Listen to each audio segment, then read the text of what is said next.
अब इसी क्रम में मैं समाजवादी पार्टी के राष्ट्रीय अध्यक्ष, गरीब मजदूर किसान नौजवान दलित पिछड़े अगड़े सबके मसीहा श्री अखिलेश यादव जी से अनुरोध करूंगा कि आए और अपने विचार रखें। आइए भावी मुख्यमंत्री श्री अखिलेश यादव जी।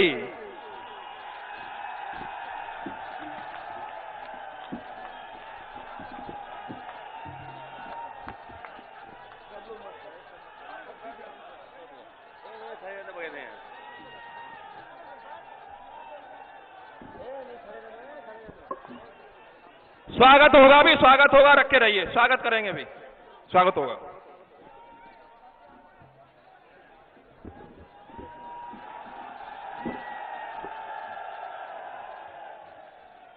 बहुत बहुत धन्यवाद। यहां पर मंच पर समाजवादी पार्टी और आरएलडी के हमारे गठबंधन के प्रत्याशी डॉक्टर बीरेंद्र चौहान जी,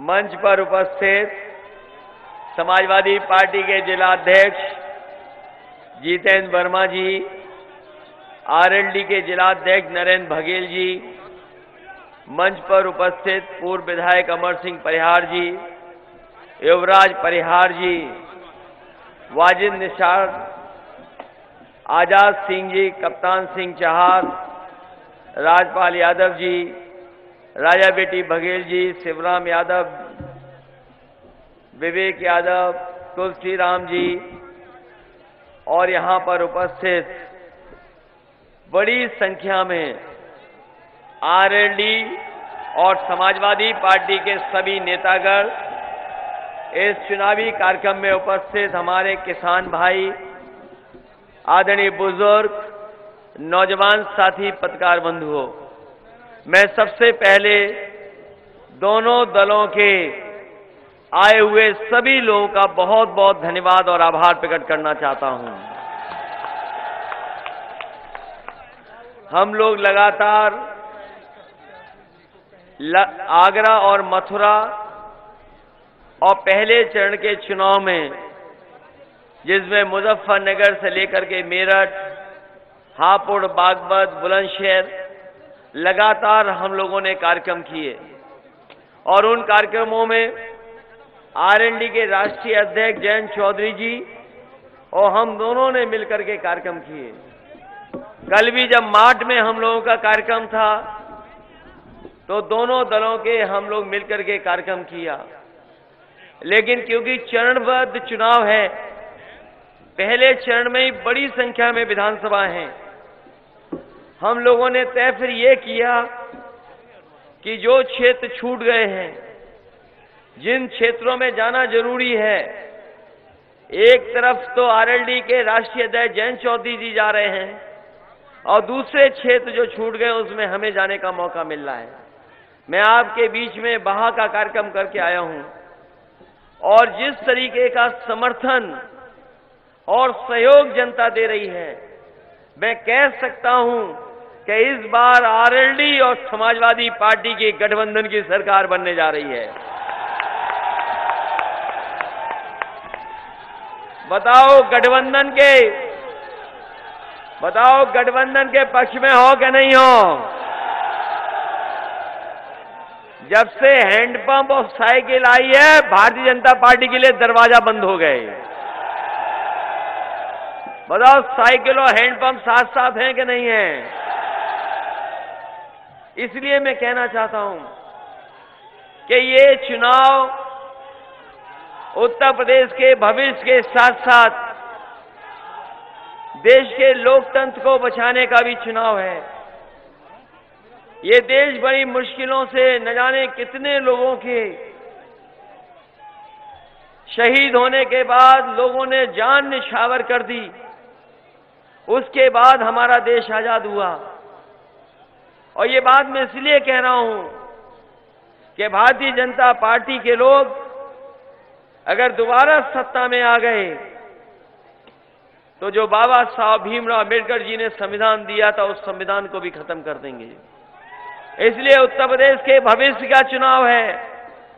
लोकतंत्र को बचाने का चुनाव है और बाबा साहब का दिया हुआ संविधान उसको बचाने का चुनाव है। 4.5 साल और लगभग 5 साल गुजर गए। बताओ क्या विकास हुआ? ये सबसे बड़ा सवाल है। जिन लोगों को जनता ने समर्थन दिया, जिन लोगों को जनता ने समर्थन दिया कि हमारे किसानों की आय दोगुनी हो जाएगी, यहां जितने लोग मौजूद हैं ये किसान बैठे हैं और किसान के बेटे खड़े हैं। बताओ आपका क्या भविष्य बना है? क्या किसी किसान की आय दोगुनी हो गई?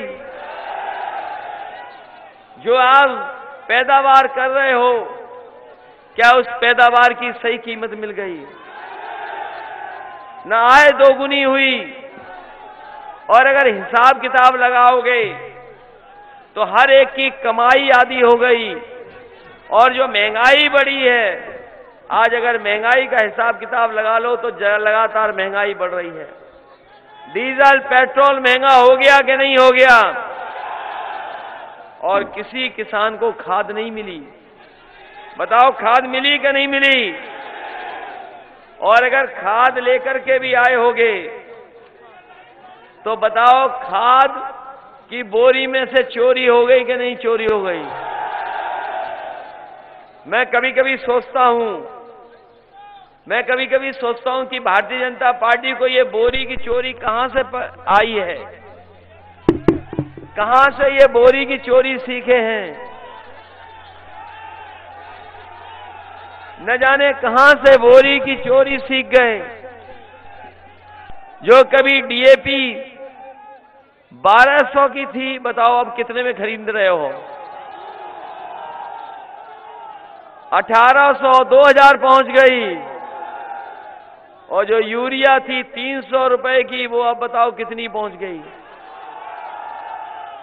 अब भी लगता है कि अच्छे दिन आएंगे। और यही भारतीय जनता पार्टी के लोग कहते थे कि हवाई चप्पल में बैठने वाले हवाई जहाज में बैठेंगे। और जब से डीजल पेट्रोल महंगा हुआ है, हमारे गरीबों की गाड़ी, ट्रैक्टर और नौजवानों की मोटरसाइकिल नहीं चल पा रही है। इन लोगों ने लगातार महंगाई बढ़ाई, बैंकें डूब गईं। जो लोग पढ़े लिखे होंगे, नौजवान होंगे, जानते होंगे बैंकें बिक रही हैं। जो बैंकों में पैसा रख रहे थे, थोड़ा बहुत उन्हें मिल जाता था, लेकिन अब बैंक में भी पैसा रखने पर पैसा नहीं मिल रहा। न जाने कहां ले जा रहे हैं लोग पैसा। और जिस समय कोरोना की बीमारी थी, सब उद्योग बंद हो गए, कारखाने बंद कर दिए गए, बाजार बंद हो गए और कोई सड़कों पे नहीं निकल सकता था। हम लोग, आप लोग अपनी नाक और मुंह बंद करके चल रहे थे। अगर कोई था जिसने देश की अर्थव्यवस्था को बचाया तो वो हमारा किसान था। उसने काम नहीं रोका, वो लगातार अपने खेतों पे काम करता रहा। बताओ, सब पाबंदियों के बाद भी हमारा किसान ही मेहनत कर रहा था, किसान ही खेतों में था। सब कुछ बंद था। आपने मजदूर जाते हुए देखे होंगे, गांव घर अपने मजदूर हजार किलोमीटर चल करके आए। इस सरकार ने ना बस दी, ना गाड़ी दी, कोई इंतजाम नहीं किया। सीधे मजदूर अपने घर चले गए और कई मजदूर घर नहीं पहुंच पाए, उनकी जान चली गई। अगर उन परिवारों की अगर किसी ने मदद की थी तो समाजवादी लोगों ने उन परिवारों को भी 1-1 लाख रुपए देने करके मदद करने का काम किया था। बताओ, ऐसी सरकार है जो किसान का दुख दर्द नहीं समझ रही, मजदूर का दुख दर्द नहीं समझ रही, हमारे नौजवानों के भविष्य को खतरे में डाल दिया। अब हमारे बाबा मुख्यमंत्री कहते हैं कि सरकार आएगी तो गर्मी दूर कर देंगे, गर्मी निकाल देंगे। यही कह रहे हैं ना कि नहीं कह रहे हैं? लगता है हमारे बाबा मुख्यमंत्री जी किसी ठंडे प्रदेश के हैं। ये बाबा मुख्यमंत्री जो कह रहे हैं कि हम गर्मी निकाल देंगे, हम उन बाबा मुख्यमंत्री को कहना चाहते हैं, गर्मी निकले ना निकले, लेकिन समाजवादी सरकार आएगी तो भर्ती निकलेगी, चाहे हमें फौज में भर्ती निकालनी पड़े। बताओ, फौज में भर्ती, पुलिस में भर्ती निकालनी चाहिए कि नहीं निकले? ये गर्मी निकालने वालों को हम कहना चाहते हैं कि पुलिस में और फौज में भर्ती निकलेगी, क्योंकि हमें नौजवानों का भविष्य बेहतर बनाना है। मैं जिस समय 2017 का चुनाव लड़ रहा था, मैं 2017 का जब चुनाव लड़ रहा था, तो देश के बहुत बड़े पत्रकार, उन्होंने मुझसे पूछा कि इस चुनाव में आप क्या देख रहे हो, कि आप इस चुनाव में नया क्या देख रहे हो? 2017 की बात कर रहा हूं मैंने उस समय कहा कि मैं नए नौजवानों को देख रहा हूं, जो नौजवान हैं, जो अपना भविष्य बनाना चाहते हैं, जो जमाना बदला है उस जमाने से जुड़ करके आगे बढ़ना चाहते हैं। जब उस पत्रकार ने पूछा कि आप क्या चीज देख रहे हो चुनाव की रैलियों में, मैंने कहा कि चुनाव की रैलियों में जो मैं देख रहा हूं, वो नौजवान जो मुझे दिखाई दे रहे हैं, वो आज अपने पैरों के पर चलना चाहते हैं, अपना भविष्य बनाना चाहते हैं। और मैं देखता हूं उनका पहनावा कितना बदल गया है, कि जितने नौजवान हैं न जाने कहां से सीख के आए कि नीली जींस पहननी है। मैं अभी सड़क पे देख रहा था, और जाते हुए देखना बुजुर्ग भाइयों, ये नौजवान नीली जींस पहन करके चल रहे हैं। इनका पहनावा बदल गया, इनके हाथ में मोबाइल है, ये दुनिया को समझते हैं, दुनिया की जानकारी रखते हैं। शायद ये 10-15 साल पहले जमाना नहीं था। तो मैंने 2017 में कहा था कि नए लोग देश को बनाना चाहते हैं, समाज को बनाना चाहते हैं, और कुछ कर गुजरना चाहते हैं, अपनी मेहनत से अपने सपनों को पूरा करना चाहते हैं। लेकिन भारतीय जनता पार्टी ने, आप हिसाब किताब लगा लो, जब से आए हैं तब से नौजवानों के भविष्य में अंधकार डालने का काम किया है। और ये बात मैं इसलिए कह रहा हूं कि 2017 में नोटबंदी की थी, याद है कि नहीं याद है?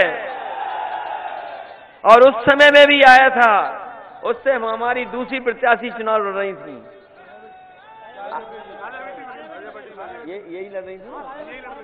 मुझे याद है कि उस समय ये चुनाव लड़ रही थी, और मैंने उस समय भी कहा था सभा में कि हमारा रुपया काला सफेद नहीं होता, हमारा लेन देन काला सफेद होता है। बताओ, रुपया बंद होने से क्या काला बाजारी, भ्रष्टाचार खत्म हो गया?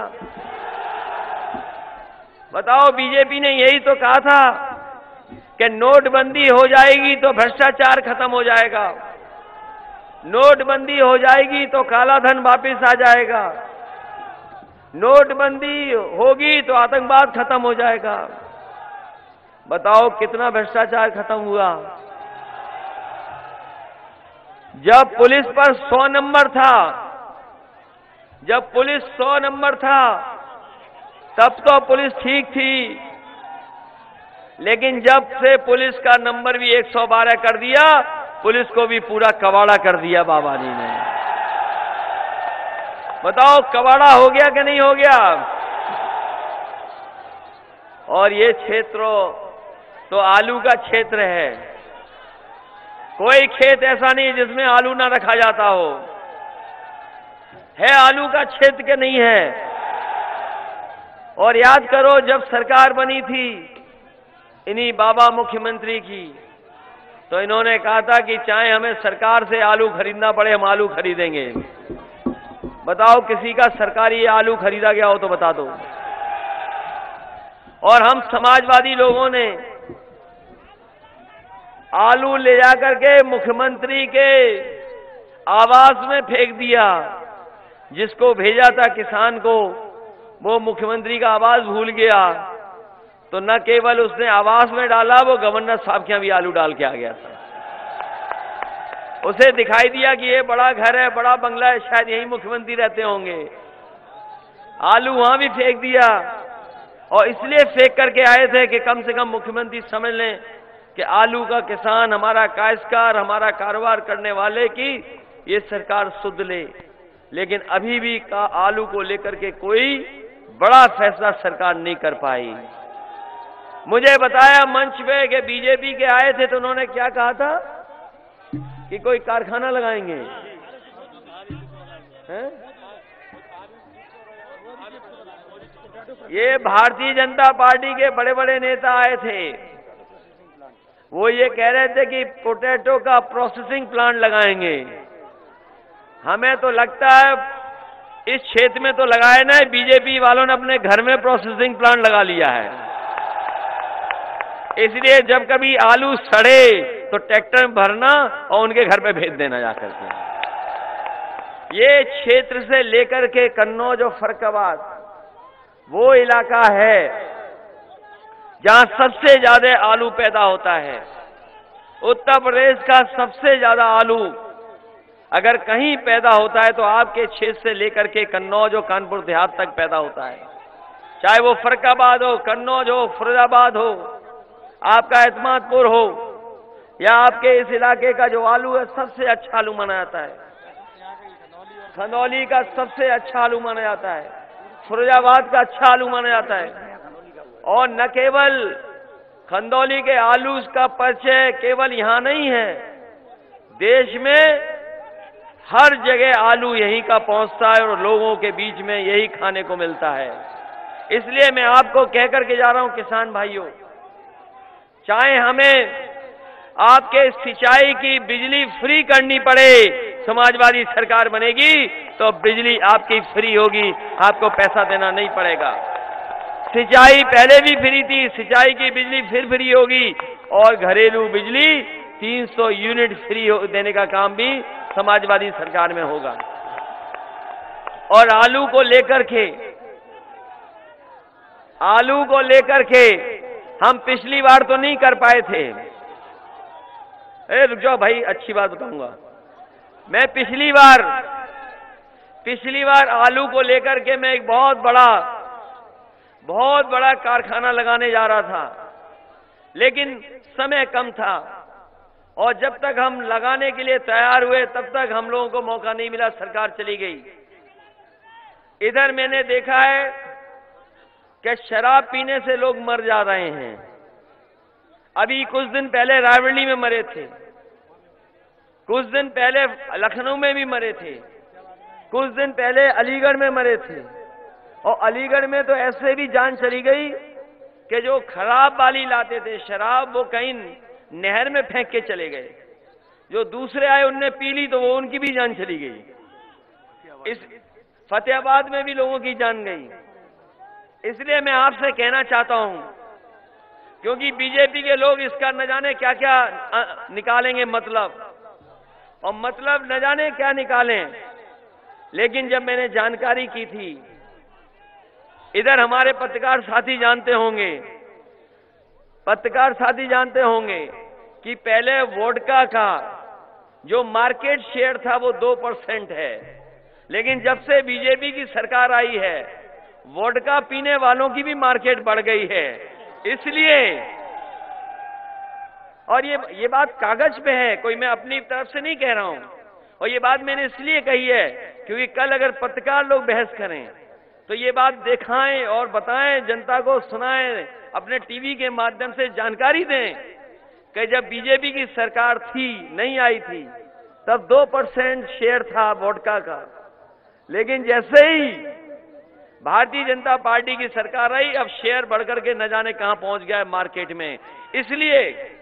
इसलिए जहां प्रोसेसिंग प्लांट के लिए जो प्रोसेसिंग होती है, चाहे कुछ भी प्रोसेसिंग बनती है, चिप्स बनाना हो और चीजें बनानी हो, पाउडर बनाना हो, उसके लिए अगर कोई कारखाना लगाने आएगा तो हमें अगर 100 करोड़ 200 करोड़ की भी सब्सिडी देनी पड़ेगी तो देने का काम करेंगे। और साथ ही साथ वोडका को लेकर के भी अगर कोई यहां से लेकर के कन्नौज तक कोई कारखाना लगाने आएगा तो उसे भी सब्सिडी चाहे हमें 200 करोड़ देनी पड़े, हम देने का काम करेंगे। लेकिन अपने किसानों का आलू उनको कीमत दिलाने के लिए हमें कोई भी सरकार से फैसला लेना पड़ेगा तो हम लेंगे और बड़ा कारखाना इसी इलाके में लगा करके कम से कम इस आलू की कीमत दिला सकें। लेकिन इस पे बहस हो जाएगी, इसलिए ये बड़ा सवाल, उसमें स्टोरेज की जरूरत नहीं है। अगर आलू सड़ भी जाएगा तब भी काम आ जाएगा। इसलिए मैं कहना चाहता हूं प्रोसेसिंग के लिए 100-200 करोड़ का सब्सिडी देनी पड़े हम देंगे। अगर कोई दूसरी तरह की चीज बनाना चाहेगा, क्योंकि इधर बाजार वोडका का बढ़ गया है, हमारे शायद किसान भाई वोडका नहीं समझ पा रहे होंगे, समझ गए कि नहीं समझ गए, या हम दूसरी तरीके से बोलें, वो शाम वाली तवा। इसलिए अगर उसका भी कारखाना लगाना पड़ा, हालांकि बीजेपी वाले कुछ भी बोल सकते हैं, लेकिन आलू और हमें किसान की चिंता है। और बाजार में अगर कोई चीज उपलब्ध हो रही है तो उसके लिए समाजवादी लोग सरकार बनने पर चाहे हमें 100 करोड़ की 200 करोड़ की सब्सिडी देनी पड़े, हम इस इलाके में कारखाना लगाने का काम करेंगे। और ये बात याद रखिए, समाजवादी लोग जो कहते हैं वो करके दिखाते हैं, कभी पीछे नहीं हटते हैं। और जब जब समाजवादियों की सरकार आई है हम लोगों ने ऐतिहासिक काम किए हैं। और ये आगरा वाले जानते होंगे कि जो मेट्रो बन रही है वो समाजवादी पार्टी की देन है, जिसकी वजह से शहर में मेट्रो बन रही है। केवल एक शहर में नहीं, लखनऊ में, कानपुर में जो मेट्रो बनी समाजवादियों की है। ये एक्सप्रेस वे तो पुरानी सरकार बना रही थी, लेकिन उद्घाटन हम ही लोगों ने किया। और इसके आगे वाली जो सड़क अगर किसी ने बनाई तो समाजवादियों ने बनाई। और पहली बार सड़क पर अगर हवाई जहाज किसी ने उतारे, पहले यहां उतरवाया, फिर वहां पर उतारने का काम समाजवादी लोगों ने किया। बताओ हवाई जहाज उतारे कि नहीं उतारे? और आगे की सड़क अगर समाजवादियों ने न बनाई होती तो शायद हमारे देश के प्रधानमंत्री भी हवाई जहाज से सड़क पर नहीं उतर पाते। वो समाजवादियों की देन थी, जिसकी वजह से ऐसी सड़क बनी। अगर कोई लड़ाकू विमान भी उतारना चाहेगा तो सड़क पर लड़ाकू विमान उतारने का काम करेंगे। इधर मैंने देखा है कि हमारे बाबा मुख्यमंत्री नौजवानों से वोट लेने के लिए स्मार्टफोन बांट रहे हैं। अरे हमारे नौजवानों, बताओ तुम्हें किसी को स्मार्टफोन मिला? लखनऊ में पता नहीं किसको बांट दिया इन्होंने, लैपटॉप भी बांटा, पता नहीं किसको दे दिया। टैबलेट बांटते रहे 4.5 साल, पता नहीं कौन सी टैबलेट देते रहे। और क्यों नहीं दे रहे बाबा मुख्यमंत्री? क्योंकि वो खुद चलाना नहीं जानते। क्या बाबा मुख्यमंत्री मोबाइल चला लेते हैं? हमारे नौजवान तो सब चला लेते हैं। ये नई पीढ़ी है, और ये नई पीढ़ी ऐसी है मोबाइल से ही सामान मंगा ले रही, मोबाइल से ही खाना मंगा ले रही है। बताओ मोबाइल से खाना आ रहा है कि नहीं आता है? पैसे देना चाहो पैसे दे दो, और टैक्सी भी मोबाइल से आ जा रही है, मोबाइल से टैक्सी आ रही है। और इधर मैंने देखा अमेरिका की एक कंपनी मोबाइल से बताओ कंडे बेच रही थी। यहां पे भी तो गोबर के कंडे ही बनते होंगे, और क्या बनता होगा। तो सोचो अमेरिका की कंपनी हमारे कंडे खरीद करके कंडे बेच रही है। इसलिए समाजवादी पार्टी ने तय किया है कि इधर जो बदलाव हुआ है, इधर जो टेक्नोलॉजी आई है, इससे बड़े पैमाने पे नौजवानों को रोजगार मिल सकते हैं। इसलिए अगर हमें आईटी के सेक्टर में, मोबाइल के सेक्टर में अगर नौजवानों को अच्छी वेतन वाली नौकरी देनी पड़े, रोजगार देना पड़े, उसके लिए 22 लाख भी रोजगार देने का काम समाजवादी लोग 5 साल में करके दिखाएंगे। क्योंकि हर एक के हाथ में मोबाइल है, टेक्नोलॉजी बदल गई। ये बाबा मुख्यमंत्री जी क्या दिलाएंगे? स्मार्टफोन जो सांड नहीं पकड़ पा रहे हैं। बताओ, बात कर रहे हैं मोबाइल की और सांड तक पकड़ नहीं पा रहे हैं।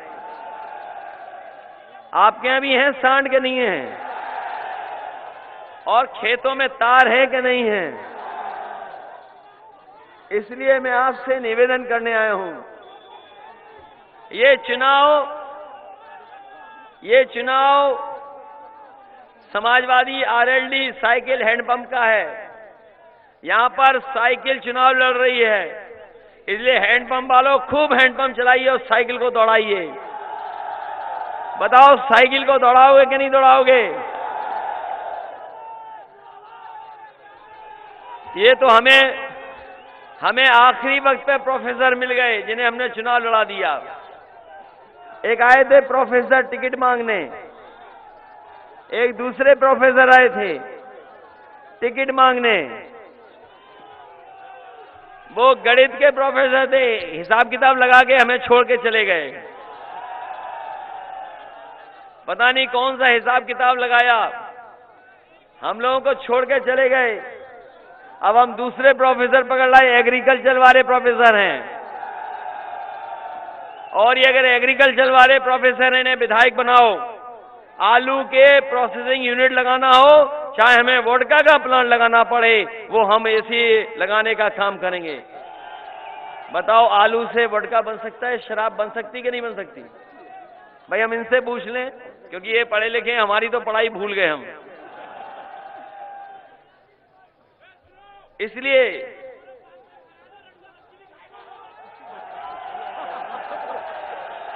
अरे रड़ुआ का जमाना बता रहे हो कि आ गया है? क्या बता रहे हो तुम?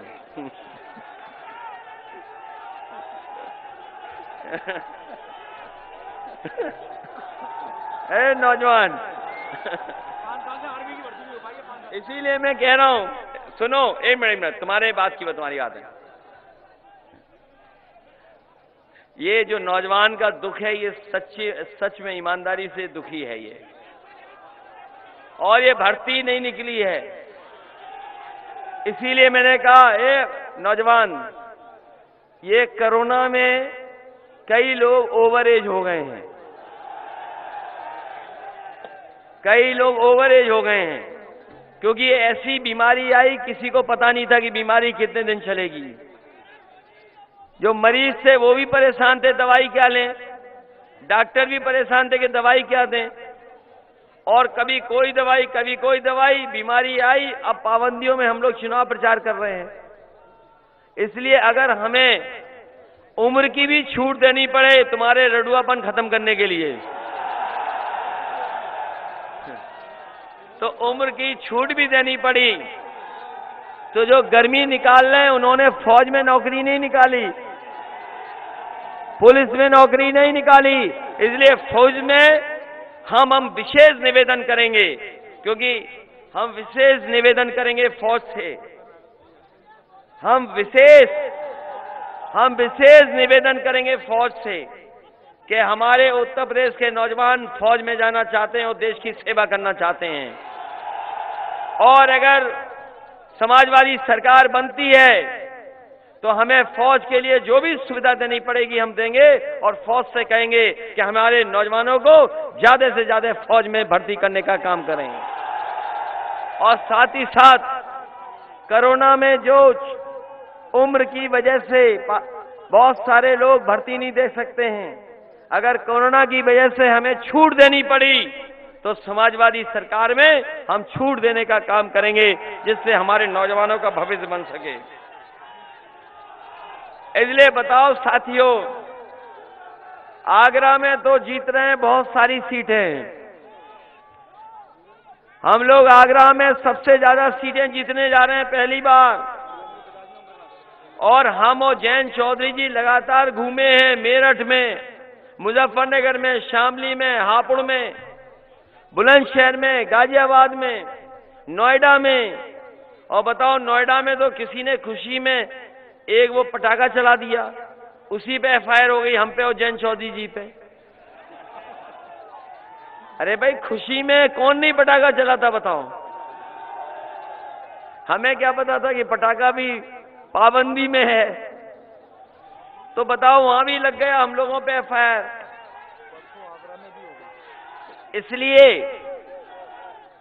इसलिए मैं आपसे निवेदन कर रहा हूं, पहले ही चरण में भारतीय जनता पार्टी की हवा खराब हो गई है। बताओ, हवा खराब है कि नहीं है?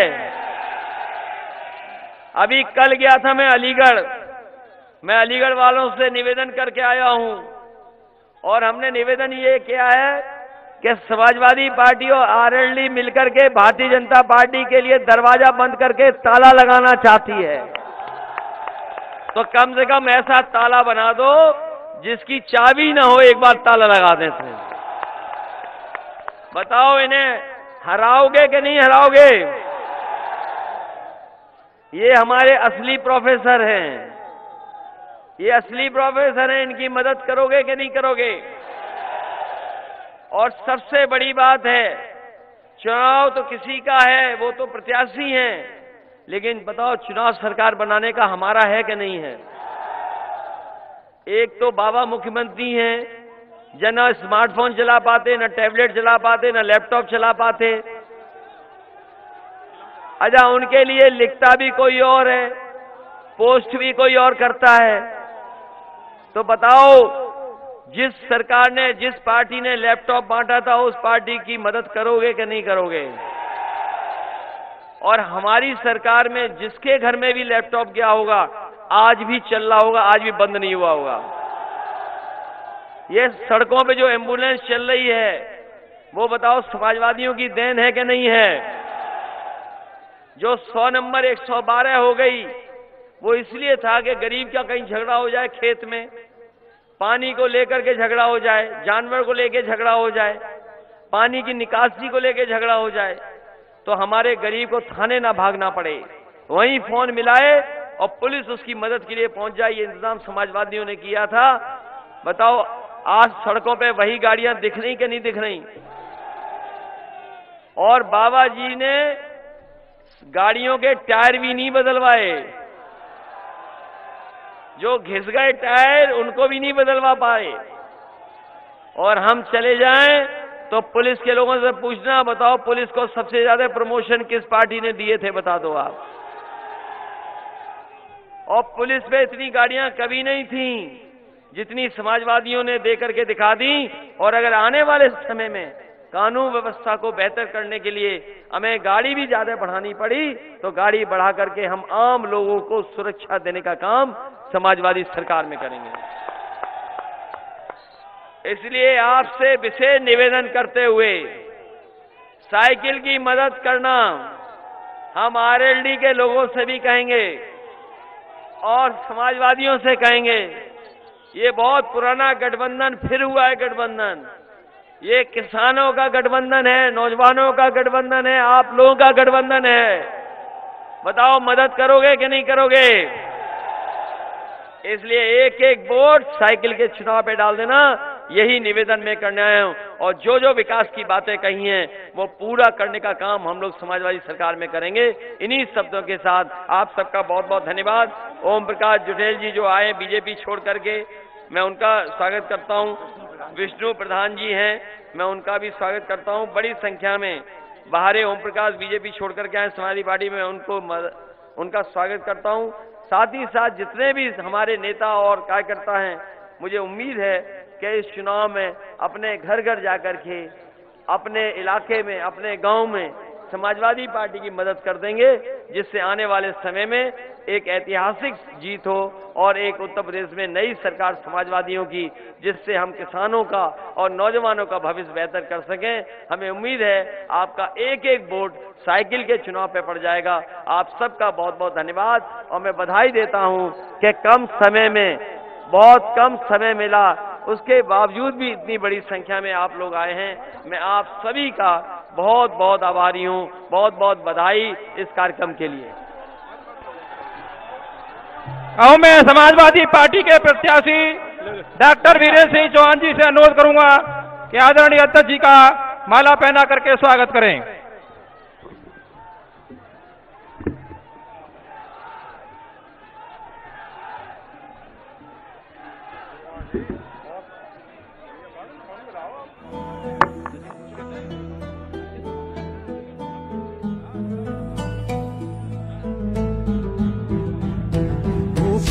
है बस कर्मों का,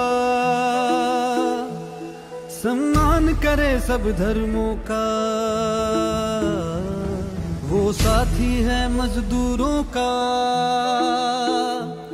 वो साहस है मजबूरों का।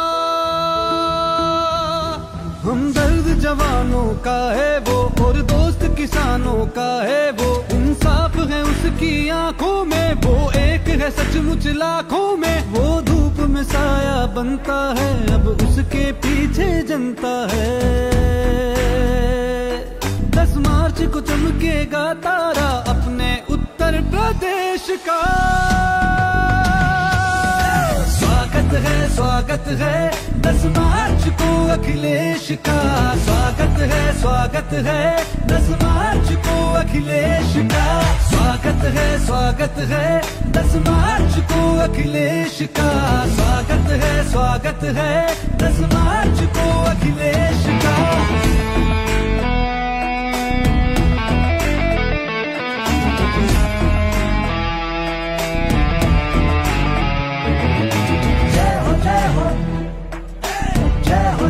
अखिलेश की जय हो अखिलेश की।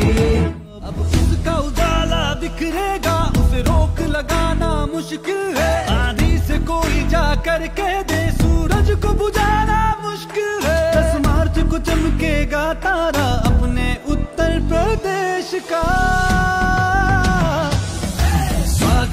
स्वागत है 10 मार्च को अखिलेश का। स्वागत है 10 मार्च को अखिलेश का। स्वागत है 10 मार्च को अखिलेश का। स्वागत है 10 मार्च को अखिलेश का। स्वागत है 10 मार्च को अखिलेश का। स्वागत है 10 मार्च को अखिलेश का।